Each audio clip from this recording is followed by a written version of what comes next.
Let's go through question 1c. We have the sum from I equals to 1 until n of I squared times x to the power of I derivative. So we're differentiating this term and we add it up. What does it mean? We'll have an expression of many derivatives. What that means is that we need to know the derivative of our term first, the derivative of our expression, and then we can just add up the sum, because the sum is not going to change the derivative itself. The sum is just going to show that we're adding all these derivatives. So what is the derivative of I squared times x to the power of I? Well, whenever we have, let's say, more letters, so to speak, in math, there's one thing we must care about. What is the variable of interest? Basically, what is our unknown? And what is the constant variable? So in our case, the constant is I. The constant is the number that takes a constant value. So in our case, we have I starts to take the value of 1. What is 1? 1 is a constant number. It's literally just a constant. And then it takes the value of 2 and 3 and 4 and so on.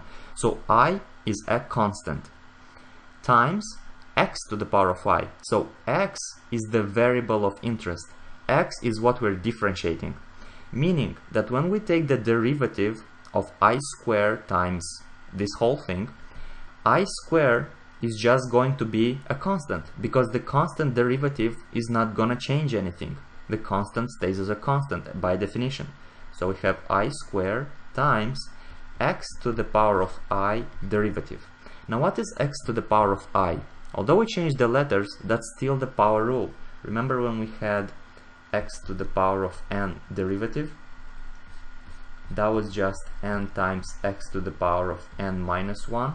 Well, in this case we have x to the power of I derivative, where I is our new constant. So we would have I times x to the power of I minus 1. And it's very practical to get used to different letters, because it's not always going to be just n and just x. Sometimes things are changed for this purpose, to make you prove that you understand which is the constant and which is the variable of our interest.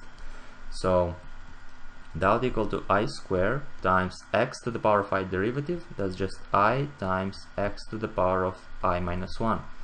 I squared times I, well, that same base, 2 powers, we add the powers up. 2 plus 1 is equal to 3 times x to the power of I minus 1.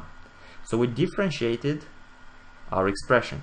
Now we want just add the sum to the end, so we can write the final answer. Because the sum doesn't change the derivative, it's just showing that we're gonna add it up. So from 1 until n, and we have I to the power of 3 times x to the power of I minus 1. And that's it. That's the final answer. Now let's go through question D. What do we have over there?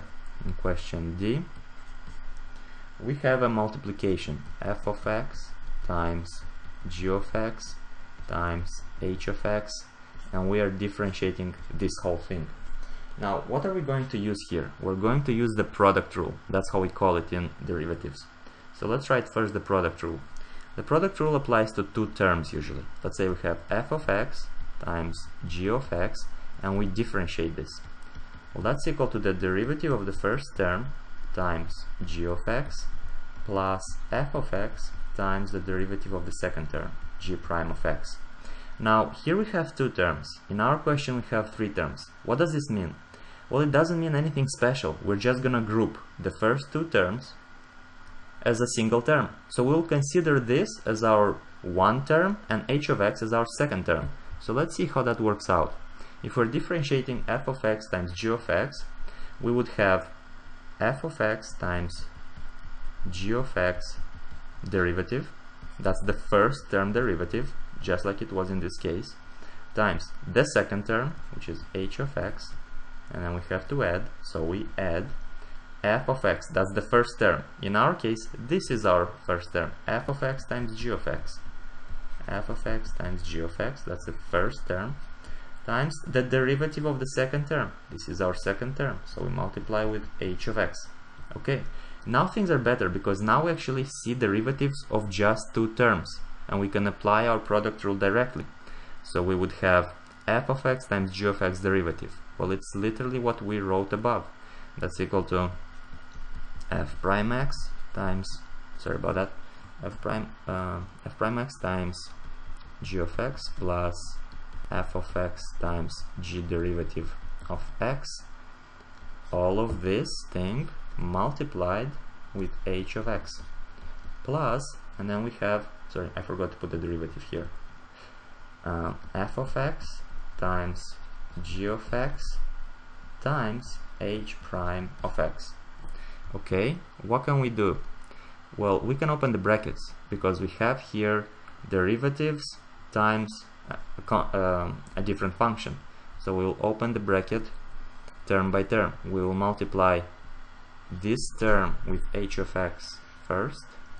So we have f prime x times g of x times h of x, and then we have to add. So we add the second term times h of x. So we have f of x times g prime of x times h of x, plus, and we keep everything as it is over there, g of x times h prime of x. And that's it. That is the final answer. We are done.